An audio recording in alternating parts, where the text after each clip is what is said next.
It started with whispers. At first, the doctors at Hollow Pines Psychiatric Hospital dismissed them. Just the product of overactive imaginations, they thought. After all, hallucinations were a common symptom of their patients' illnesses. When the patients began speaking of the wardens, it seemed no different. "They come at night," Anna, a young woman with haunted eyes, muttered. "They wear old uniforms, and they hurt you." Dr. Miura, the hospital's senior psychiatrist, offered a sympathetic nod. "It's your mind playing tricks on you, Anna. There are no wardens here." But the reports kept coming. Patients all across the facility, different wards, different diagnoses, spoke of the same terrifying figures. Pale-faced men in outdated military garb, reeking of mold, their cold eyes filled with malice. They administered strange treatments, twisting the bodies and minds of those they visited. Ice baths, electric shocks, strange iron clamps, methods long abandoned. "They don't want to help us," whispered Kevin, a boy barely out of his teens. "They want to keep us here. Forever." The doctors doubled down on medications, insisting the patient's shared delusion was merely a form of mass hysteria.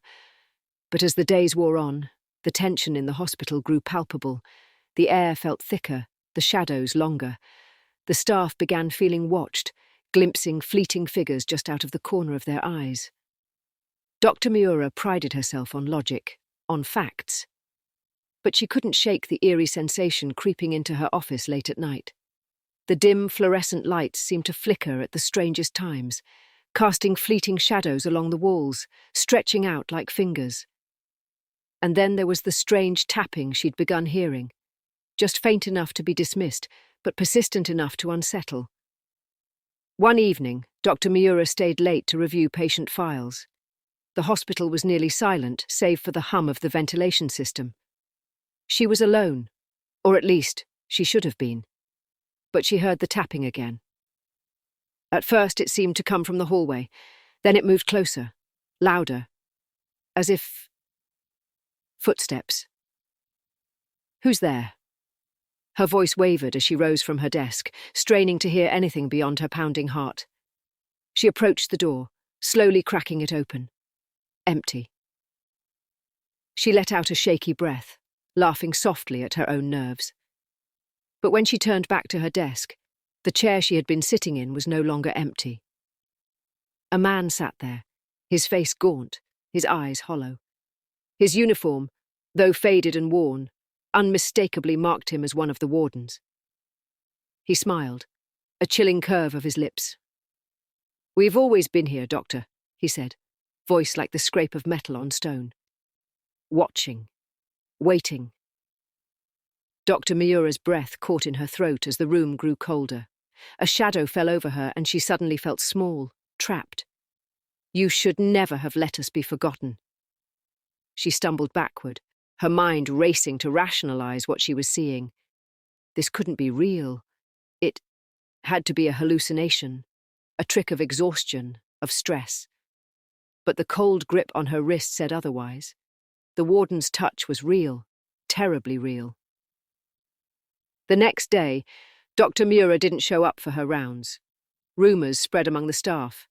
Some said she'd left the hospital, unable to handle the strain. Others whispered that she'd gone mad, just like the patients. But deep in the dimly lit halls of Hollow Pines, where the shadows stretched just a little too long, the wardens still roamed. And the doctors who had once dismissed the stories now kept their own eyes to the ground, afraid of what might be staring back at them from the darkness. After all, some things can never truly be forgotten, not in a place like Hollow Pines. Rachel Parker had always been drawn to mysteries. As a journalist, she dug up enough secrets to know that the past never stays buried. That's why she couldn't resist the pull of Hollowbrook Asylum, an abandoned relic perched on the outskirts of town. Its jagged silhouette jutting against a sky that was always a little too dark, even on sunny days. Rumours swirled around the place. Missing patients, unsanctioned experiments. No one talked about it openly, but Rachel had her sources. A yellowing box of files, unearthed from a forgotten corner of the town hall's archives, hinted at something far worse than the asylum's decayed walls let on. Late one afternoon, armed with a flashlight and a notebook, Rachel slipped past the rusted gates. The air inside felt heavier, thick with an unseen weight. The hallways were silent, but it was the kind of silence that buzzed in her ears, like a presence was waiting just beyond her field of vision. In the asylum's records room, she pored over documents detailing bizarre treatments. Patients strapped to tables, subjected to relentless experiments that blurred the line between medicine and madness. Dr. Harlow, the head physician, seemed particularly obsessed with something he called soul transference. There were crude sketches of a machine, along with disturbing notes about separating the mind from the body. Rachel's breath quickened as she flipped through the pages. One patient's name appeared over and over: Evelyn Delaney. Her file stood out, not for what was written but for what was scratched out. Entire sections were blackened as if someone wanted her story erased. Suddenly the temperature dropped. Rachel's flashlight flickered, its beam casting long, twisting shadows. The hair on her arms stood on end. She wasn't alone. She heard it then. A soft, faint whisper, like a voice carried on the wind. "Help us!" Rachel spun around, her heart hammering in her chest. The room was empty, but something was watching her. She could feel eyes crawling over her skin. In a panic, she gathered her things and stumbled into the hallway. But it had changed. The walls seemed to warp and shift, stretching into endless tunnels. The air hummed with energy, and that whisper grew louder. "We're still here." Rachel forced herself to move, but every door she tried was locked. She found herself back at Dr. Harlow's office. The door, which had been jammed shut earlier, was now wide open. Inside, a lone figure stood facing the window, a woman in a hospital gown, her back to Rachel. "Evelyn?" Rachel's voice trembled. The figure turned, her face pale, eyes hollow, her lips parted. But it was not her voice that spoke. "We never left." The air around Rachel grew impossibly thick, pressing against her chest. She could feel the weight of countless souls, their pain, their anger. They were all around her now, closing in, their voices blending into a cacophony of suffering. Rachel backed away, her pulse pounding in her ears. The walls seemed to breathe, pulsing with the spirits trapped within them. Hollowbrook wasn't just a ruin, it was a prison. Dr. Harlow's experiments hadn't just tortured the patients, they had trapped them in the very bones of the building, their minds severed from their bodies, unable to move on. She ran, but the asylum wouldn't let her go. The doors slammed shut behind her, to hear walls shifting like a maze, every turn leading her deeper into the heart of the building. The voices grew louder, angrier. "We want revenge." Rachel's flashlight died, plunging her into darkness. She could feel them now, their icy fingers brushing her skin, tugging at her clothes, pulling her back into the shadows. Somewhere, deep within the asylum, she swore she heard Dr. Harlow's laughter echoing through the halls, and then silence. The next morning, Hollowbrook stood as it always had, silent, abandoned. But if you listened closely, you could almost hear the whispers in the wind. Lena had heard the rumors, but she didn't believe them. No one sensible did. Yet here she was, standing outside the darkened hallway of St. Althea's Hospital, staring at the door with the flickering Ward 13 sign. The hospital wasn't supposed to have a Ward 13. She'd been volunteering for weeks, but the staff had never mentioned it. A few nurses whispered about it in passing, the way people talk about something half-remembered, like a dream or a joke with a forgotten punchline. She wasn't sure what drew her there that night. It was late, almost too late for anyone but the night shift, but Lena had this gnawing feeling that she needed to see it for herself. The door creaked as she opened it, but beyond it was nothing more than an ordinary hallway. Or so it seemed at first. The lights were dim, humming faintly overhead. The air felt heavy, pressing against her skin. She stepped forward. The hallway seemed to stretch as she walked, longer than it had any right to be. Shadows shifted in the corners of her vision, but when she turned to look, nothing was there. The hospital's usual sterile smell was replaced by something cold, something metallic. And then, there they were. Patients in old-fashioned gowns, walking slowly, aimlessly, down the corridor. Their faces were pale, almost translucent, and their eyes stared ahead. Unfocused, nurses floated from bed to bed, their movements unnaturally smooth, their hands cold when they brushed past Lena. She should have turned around. Every instinct screamed at her to leave, but her feet wouldn't listen. Her body felt slow, as though the air was thickening, pulling her deeper into the ward. A nurse passed her, holding a clipboard. "You're needed in room 37, she said without looking up. Lena blinked. I'm not staff." The nurse paused, her head tilting slightly, as if trying to process the words. Then she smiled, but the smile didn't reach her eyes. "You are now." Lena's heart pounded in her chest. She tried to move, to run, but her legs felt like they were sinking into the floor. The patients in the beds turned to look at her, their empty eyes glinting in the dim light. A man in a wheelchair wheeled himself closer, his voice a raspy whisper. "Don't worry. It doesn't hurt. Not for long."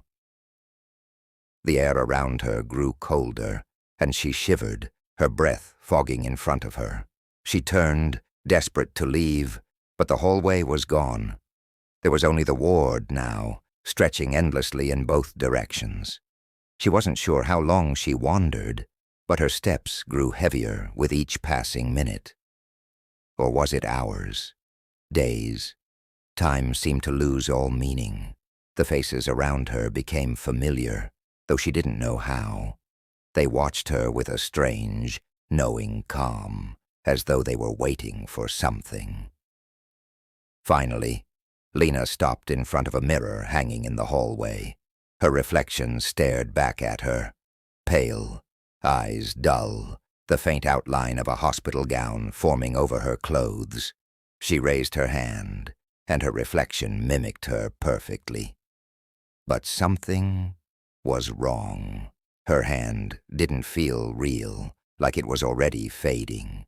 She wasn't sure if it was fear or acceptance that settled into her then. Maybe both. When morning came, the nurses found her sitting quietly in a chair at the far end of the corridor, staring blankly at the empty wall. They didn't notice the faint flicker of the Ward 13 sign overhead as they passed. None of them ever did. In the shadows of the crumbling Hollowbrook Asylum, the air hung thick with damp rot and whispers of forgotten agony. Mason, an obnoxious vlogger with too much energy and too little sense, clicked on his camera, narrating loudly to an imagined audience. The once grand building, a labyrinth of desolate halls, was now a decaying monument to broken minds. Mason laughed at the graffiti that mocked the madness that once resided here, unaware that something still lingered in the silent corridors. In the heart of Greymore, where the patients were kept in forgotten wings, something stirred. Dr. Victor Harlow was finishing his rounds as he always did. The hospital was eerily quiet tonight, but the calm brought a sense of order to his work. He had always valued control, over his patients, over the staff, and above all, over life itself. With steady hands, he'd perfected his craft, carving away madness with each precise incision. But the asylum felt different tonight, as if someone was here who did not belong. Mason's footsteps echoed through the hallways as he explored, narrating each corner of the asylum with mock horror. His flashlight beam danced across rusted doors and shattered windows, the remnants of Greymore's violent past. He paused near an operating theatre, the air colder here, more suffocating. His voice faltered for a moment, a nervous laugh escaping as he felt something behind him. Watching. "Guess this is where the old doc did his thing," Mason said, aiming his camera toward the operating table, stained and cracked with age. "Creepy as hell, right?" A figure stood at the doorway, silhouetted against the dim light. Dr. Harlow's coat was as white as the day he had first worn it, though it moved like mist around his thin frame.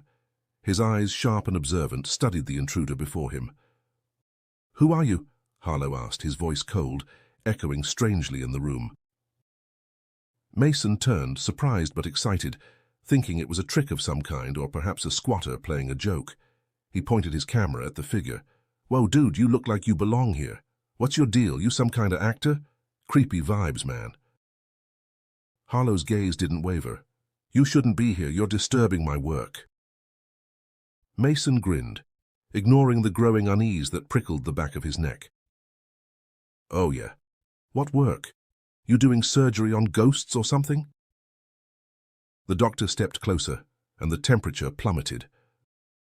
Mason's breath misted before him. Harlow looked puzzled, tilting his head. "I've always been here. The patients, they need me." "Patients?" Mason scoffed, shining his flashlight around the empty room. "This place is empty, man. It's been abandoned for decades." Harlow's expression darkened. He stepped past Mason to the table where he imagined a patient lay waiting. His fingers moved through the motions of a delicate procedure, hands hovering over invisible flesh. He muttered softly to himself about the intricacies of the operation, the precision required. Mason's bravado faltered as he watched the doctor work on nothing. The camera in his hand felt heavier, and the realization crept up his spine that something was terribly wrong. "You're not real," Mason whispered, stepping back, but his voice trembled. Harlow's hands stilled. Slowly his gaze rose to meet Mason's, a deep confusion clouding his eyes. "Not real?" He frowned. "I have been here longer than you. I have always been here." Suddenly the walls seemed to pulse, the shadows deepening. The building itself groaned under the weight of unseen forces. Mason's flashlight flickered, and in the brief strobe of darkness and light, the operating room shifted. The once clean walls were splattered with blood, the stench of decay filling the air. A shriek, distant but unmistakable, echoed through the asylum. Mason backed toward the door, the urge to flee overwhelming him, but something held him in place. The doctor approached, his eyes vacant now, face gaunt, features twisting into something far less human. "You're wrong," Harlow whispered. "This is my asylum, my work. It's never done." Mason's camera slipped from his grasp, the screen cracking as it hit the floor. The doctor reached out, but his hand passed through Mason as though he were nothing more than mist. Harlow paused, his eyes widening in sudden clarity. His fingers trembled as he looked down at his own hands, at the blood that no longer existed. The doctor began, his voice hollow, breaking. "I am not here." The operating theatre dissolved around him, leaving only the faintest echo of a man who had never left, even in death. As Mason fled through the twisted corridors, the cold presence of the doctor lingered, watching from the shadows of Greymore. The asylum was his, and he would haunt its halls forever, though he could no longer understand why. The old hospital loomed on the hill, its windows black like dead eyes. Avery had always hated coming here, but tonight her shift felt different. The air was heavier, the lights dimmer than usual, as though the building itself were holding its breath. The whispers started in the third-floor hallway.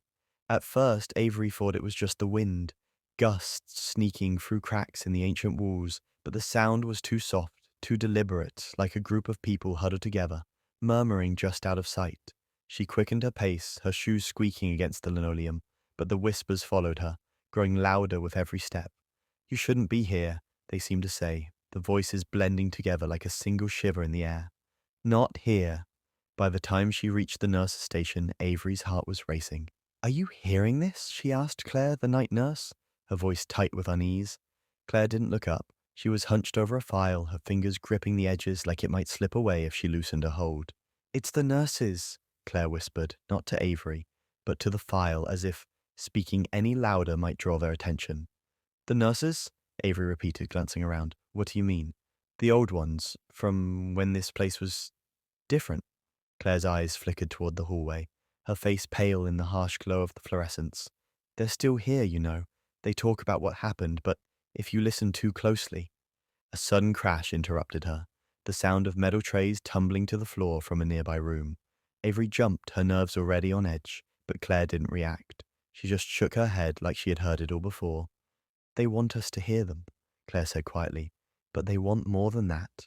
Avery didn't want to ask, but the question clawed at her throat. What do they want?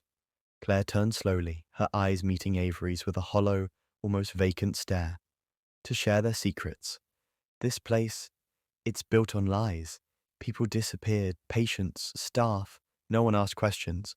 But the nurses know. They saw everything. The air around them seemed to thicken, the whispers closing in, clearer now, like a low hum beneath a fluorescent buzz. Avery could almost make out words, names, dates, things she didn't want to understand. Her head started to ache, a sharp, persistent throb at her temples. You have to stop listening, Claire warned, her voice trembling now. Once you hear too much, they don't leave you alone. Ever. Avery wanted to turn away, to block out the sound, but the whispers were everywhere. Her eyes darted down the hall, where shadows shifted in the corners of her vision, flickering in and out of existence like after images of people long gone.